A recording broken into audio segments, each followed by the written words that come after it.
One of our friends here at the museum for a long time was a local celebrity named Jerry Coleman. Jerry Coleman was famous here locally as the voice of the Padres, and for decades he was the person that called the actual ball games at the park. Anybody listening to the San Diego Padres on the radio, you were listening to Jerry Coleman call the play-by-play. He was a wonderful personality, but we knew a little bit more about his history than most of the people listening to those baseball games. Back in 1941, when America was attacked by the Japanese, he was one of those damn Yankees. He was a Yankee catcher, and he was very good. He actually was on the All-Star team for 1941, and he was a very good ball player by all accounts.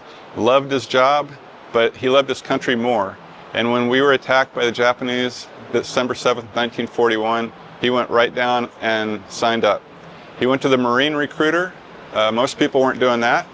He went to the Marines and he said, I want to fly and I want to support the Marines. He had seen an advertisement for a brand new airplane in a magazine. It talked about the incredible speed of the F-4U Corsair. So he leaned over that Marine Corps recruiting desk and said, I want to be a Corsair pilot. And they looked him up and down and they said, well, we don't really have those yet, but what we do have is we have this aircraft above us, the SBD Dauntless. It was a exceptionally good design, and it was America's best dive bomber in history. There's never been an aircraft purpose-built that did its job better than the SBD Dauntless. In one battle in 1942, it knocked 4 Japanese aircraft carriers out of the war. That style of aircraft right there. And it did it in a way that the Japanese never had an offensive operation again. That's how effective this bomber was. So even though he had signed up because he really wanted to fly the Corsair, the Marines had a better idea for him, and for the next 3 years he changed the geography of different Japanese-held islands. He dive bombed with the best of them. He didn't get shot down. He was never wounded during the war. He was just one of those driven guys in the background doing his job, and his job was dive bombing the enemy. 1945, the war ended, and he climbed out of that cockpit for the last time. He went back to the Yankees, picked up his bat, and in 1946 he made the All-Star team again. So obviously he didn't lose a step while he was off flying for the Marines. It went right back into his life as a ball player. Now this is where his story takes a different turn. You could say that story that I just gave you about many ball players. A whole bunch of people did that. They stopped being professional athletes and they went and served in the war. What he did that was so different is 5 years after the end of World War II, Marines were in combat again in a frozen hell called Korea. And where they were fighting, it was truly, it was awful. It was some of the worst fighting the Marines had ever been in. And their friend Jerry raised his hand again and said, please let me go support the Marines.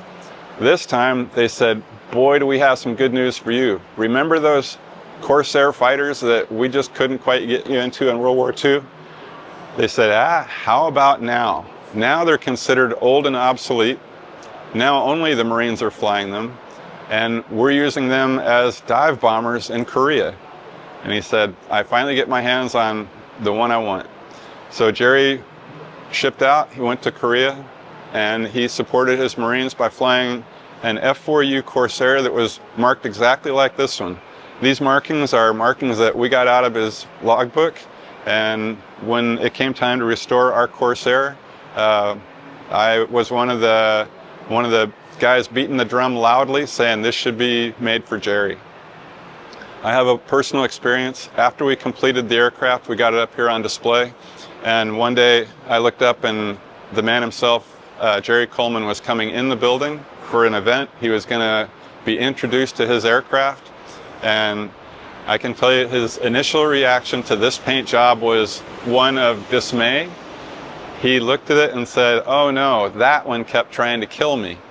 He had several stories how the aircraft that we'd painted this like, his Corsair had a couple gremlins. It would roll inverted on him, sometimes even when it was carrying bombs. So he noted that this aircraft, in his memory, was not the one that he would have most likely chosen for a permanent reminder. I can say that by the time he passed away, months and months after we had unveiled this, he was bringing his friends in saying, "Look at my plane." He was pretty proud to have his aircraft represented here. So we have 2 aircraft of the types that were flown in combat by that famous ball player. Jerry Coleman is the only World War II era baseball player that flew combat missions in both World War II and Korea. I know a couple of guys flew, but they weren't in combat in both places. So he really stands out in that regard. And that's our friend, Jerry Coleman.